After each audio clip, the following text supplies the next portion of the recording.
ماشینیگر تیرباران شده است. بله راست میگه. زود ترجمه ببین. خدایا چه گپ شده باشد؟ در داخلش کسی هست؟ شما خوب هستید؟ یاری تجلی رو دعوت کنید. او زنده است. زنده است. فورا یاری تجلی رو دعوت کنید. واسر زنگ میزنم. یوز تو ما رو میشنوی؟ من همین جویم. یاری تجلی رو دعوت کردیم می آیند. تمام خوب هستی؟ تمام.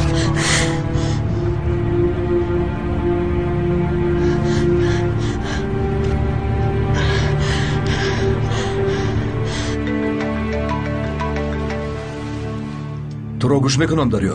پاکونیک اردیم. حالی یواز بد است. چی واقع شد؟ بد است. به نهایت بد. ما رو نخواست تعقیب نمودن. سپس بدم افتاندند. آرام شو دریا. با من درست حرف فرمان. چی واقع شد؟ یواز چی طور است؟ یاری تجلی را انتظارم. به نهایت حالتش بد است. از یک چند جای بدنش تیر خورد. بدنش پر از خون است. به نهایت حالتش بد است. چی واقع شده است؟ یواز زخمی شده است. حالش وزنین بوده است. چی طور زخمی شده است؟ چی واقع شده است؟ شما در کجای دریا؟ یاری تجلی را انتظارم و به مرخونه که رسیدم باشم. خوب میایم. خوب من میروم. تو در همین جایست. تو باید با دسته تماس گیری. هر لحظه هر چی شدنش ممکن است. خوب به منم خبر دهید. خوب.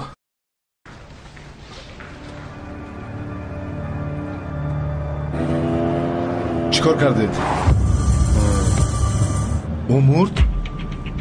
باوری دارید؟ خوب. یک چند مدت از شهر غیب زنید تا خودی من زنگ نزنم پیدا نشوید. فهمیدید؟